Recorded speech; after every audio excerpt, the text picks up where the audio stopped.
Hey everybody, welcome back to Video Game Esoteric and our long-running series, the Unported playlist, where I take a look at some of my favorite unported arcade games of all time. And today we're playing Toy Fighter on the Sega NAOMI, and it is a one-on-one 3D fighting game that was scheduled to come to Dreamcast and was cancelled before its release. And trust me, it's a really fun but really weird game. Before we get too far involved, though, do me a huge favor, go down below, hit like, subscribe with that notification bell, so I will also suplex you. And if you feel so inclined and want to support the channel, we have a Patreon link down there as well. But if you can't tell by now, this game is really strange, but I love it because it's strange. We have all these different characters that are basically just toys, and the entire concept of the game is you're a child pitting your different action figures against each other. Because right when the game opens up, we're just in a kid's bedroom, he opens up the drawer, and we go right into stage one. And we're fighting as a chicken, or Negibird, not sure how we pronounce it, against another action figure. And it's just a fun premise. But the fighting mechanics what really make Toy Fighter unique and different compared to everything else, because you do have a life bar, but you'll see at the top you have 5 different hearts, and each heart's considered one full life bar. But you'll see there with Negibird, I was able to basically suplex Rue, and that took 2 hearts off. You can escape from them, you can counter them, but this is almost like a fighting game mixed with a wrestling game at the same time. If you just reduce the life bar down to 0, you're going to take 1 heart off. But you have different special moves and different slams, like right there, that body slam knocked the opponent out, and I won the match. And I just love all these weird poses. Negibird spins around and poses. It's just odd, and I love it for it. Now, it's not a huge deal that this didn't come to Dreamcast. It would have been great to have another Dreamcast game, but honestly, that system has so many amazing fighting games, it's not like we're starved for alternatives. But this is just one of those games that makes no sense and is also spectacular to play, because now we're fighting against this gigantic stuffed rabbit named Symbols, and he does have symbols that he can crush onto you. And I love all the different environments as well, because they are imaginative, childlike places to be, and everything is set up in a way where it feels like it is just like, it doesn't look Lego-y, but it feels like that Lego or Playmobil playset that kids played with back in the day. But it really is a great game if you have a second player, because the computer outside of the boss is quite easy. I didn't lose a match the entire playthrough when I was playing Toy Fighter until I got to the boss, then of course I lost a few, because that's just how it works. But if you have a 2-player game going and you both learn the mechanics on how to parry and dodge and counter those different throws, it gets really intense. You can go back and forth, really not able to do any damage to each other until somebody makes a mistake on the input, so it gets really fun in that respect. And I just appreciate that the developers put in a fighting mechanic that we don't really see that much, because like I said, this feels half like a 3D fighting game and half like a wrestling game, because there you see from the back we have different special throws that we can utilize, and you have to hit punch and kick at the right timing cadence, or else you're going to fail that throw, or you're going to allow your opponent to be able to get out of it. So it is a really fun system. The one thing that doesn't make any sense to me is the ring that we actually fight in, because you can move that ring back and forth, you can jump off of it almost like it's a wrestling ring rope, but it's just a little bit of a weird look to have this ring just fighting, mysteriously in the middle of the screen. But it is fun, you can jump off it, it's good. I just don't really get it from a visual perspective. But this game is just filled with charm, and the music and soundtrack are great as well. So as soon as I win this match, I'll go ahead and let you guys listen to about 45 seconds, because it's just wild. It sounds like a kid's imagination or a child's cartoon. So go ahead and listen for like a minute, and I'll be back and tell you more about why Toy Fighter is one of the more unique games as far as fighting is concerned that you can play on the NAOMI. But enjoy.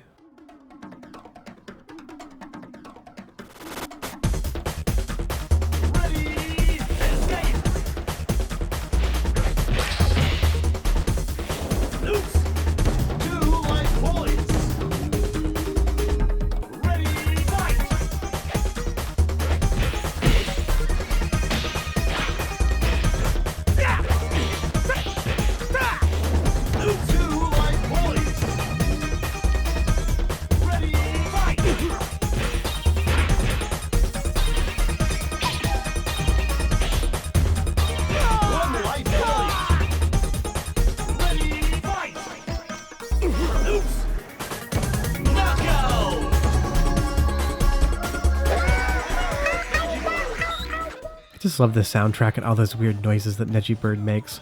This game is basically like if Toy Story the movie became a fighting game franchise, and honestly that would have been a great use for the franchise. If you're listening, Pixar, maybe make a Toy Story fighting game. I would buy it, even though I'm kind of just joking about it. But the different characters are all unique enough where you can really find the person you like and use them. And the control setup is quite simple. It's just a 3-button control setup, punch, kick, and block, and then you have the arcade stick for your movement as well. So it's one of those games that plays very similar to Virtua Fighter as far as how it feels in movement. It's not the fastest game, it is a lot slower as far as how that gravity feels, but I also love all the transitions between the different stages and all these different environments that we get to hang out in. They're all weird and they're all unique, and I wish that this had come to Dreamcast, because like I said earlier, it's not like Dreamcast was lacking in awesome 2D or 3D fighting games. I mean, that system was gold for fighters, but this game just feels mechanically so unique that it does feel like something that would have been beneficial to have on Dreamcast, and I feel like this one is relatively obscure as well. I don't really hear many people talk about Toy Fighter other than it being a canceled Dreamcast game, and I've never seen any evidence of a beta for this, so I don't know if it was ever actually worked on or if it was just proposed to be ported over to Dreamcast. That's kind of the thing you always find, is just because something was announced doesn't mean it was ever worked on, or it's very possible that someone has this beta and we just don't know about it yet. But honestly, we don't really need it that badly because we can play it on Demule. This emulates perfectly. I'm using an i7 processor and a GTX 1080, and everything runs at 60 frames per second at 1920 by 1080 resolution.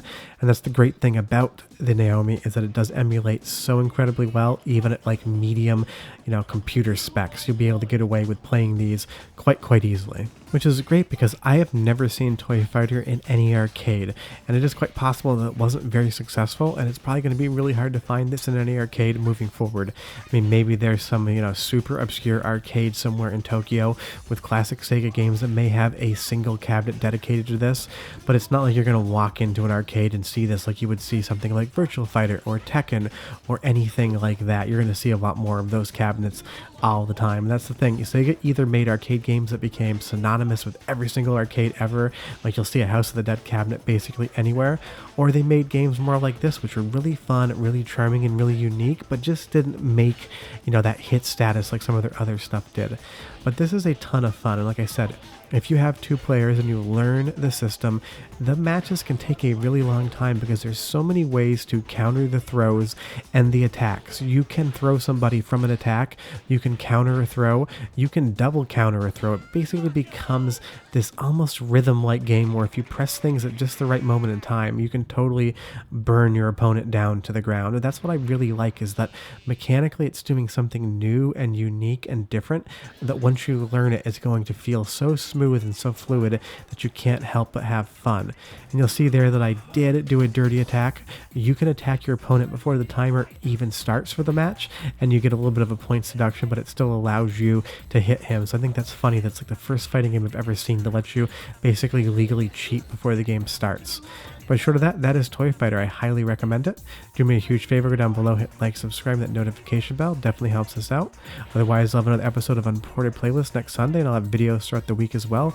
But yeah, if you're looking for a new and strange fighting game, definitely check Toy Fighter out. Just don't let Toy King destroy you. Bye-bye.